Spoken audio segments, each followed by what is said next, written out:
Class 7 Hindi का chapter number 1। इसके 2 part है, का में जिसमें बताया गया आत्मचिंतन के बारे में, दूसरा क्या है देश गीत के बारे में। तो हम इसमें पढ़ेंगे आत्मचिंतन। किसके बारे में? आत्मचिंतन। तो हमारी लाइनें क्या कहती हैं? सदा संतोष कर्म प्राणी अगर सुख से रहा चाहे, घटा दे मन के तृष्णा को अगर अपना भला चाहे। तो इस लाइन का मतलब है सदा संतोष कर प्राणी, हमेशा थोड़े में ही खुश रहो, ज़्यादा मत मांगो। मम्मी ने दिए 1 चॉकलेट तो मुंह में आया पानी, मम्मी दे दो 4 चॉकलेट के पैसे, मम्मी ने 1 भी छीन ली, 1 के भी, ठीक है। तो इसलिए सदा संतोष कर प्राणी, थोड़े से में ही हमें खुश रहना चाहिए, संतोष करना चाहिए। अगर खुश रहना चाहता है तो घटा दे मन की तृष्णा को, जो मन की जो प्यास है कि ये चाहिए वो चाहिए ये चाहिए वो चाहिए, उसको घटा दे अगर अपना भला चाहे। तो अगर अपना भला चाहते हो तो इन सब चीज़ों को घटा दो। दूसरा क्या कहता है? आग में जिस कदर ईंधन पड़ेगा ज्योति ऊंची हो, बढ़ा मत लोभ की तृष्णा अगर दुख से बचा चाहे। ये कहते हैं अगर आग में जिस कदर ईंधन पड़ेगा ज्योति उतनी हो चाहिए। जैसे जैसे हमने 11 देखी होगी तुमने, हम करते हैं उसमें जैसे जैसे घी या फिर और भी चीज़ हम डालते रहते हैं, ऐसे ऐसे आग बढ़ती रहती है। जब वो चीज़ घटती रहती है तो आग घटती रहती है। तो वही चीज़ जैसे जैसे आग में ईंधन पड़ने से उसकी ज्योति और भी ज़्यादा ऊंची हो जाती है, वैसे ही हमारा जो लोभ और जो लालच बढ़ता चला जाता है, उससे हमारा जो दुख है बढ़ता चला जाता है, ठीक है। फिर वही तीसरी दोहरा क्या कहता है?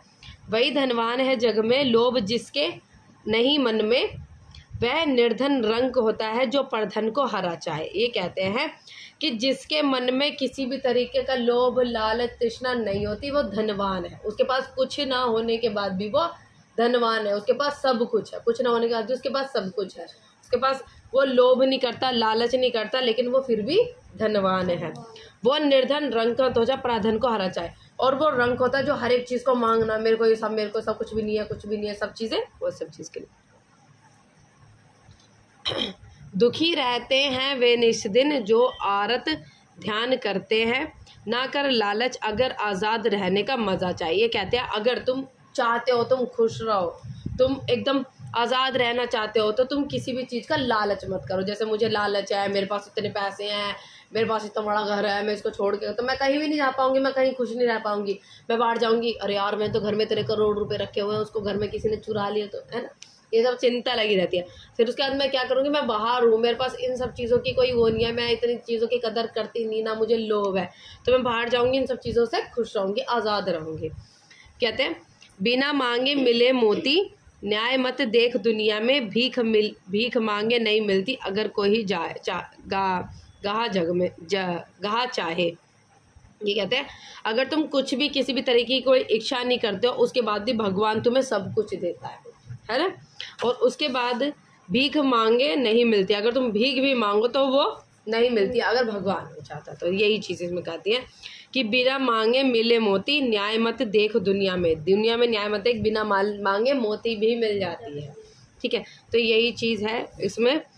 ये जो किसके द्वारा गाई गई है? ये मनोहर लाल वर्णी का उपनाम सहजानंद था, ये उनके द्वारा कवि परिचय। इनके गणेश प्रसाद वर्णी जी के शिष्य मनोहर लाल वर्णी का उपनाम सहजानंद था। इनका जन्म 1915 में जिला झांसी के दुमदुमा गांव में श्री गुलाबराय के घर हुआ था। इन्होंने 17 वर्ष की उम्र में ही न्याय व्याकरण साहित्य आदि का गहन अध्ययन किया और परम विद्वत्ता को प्राप्त कर लिया।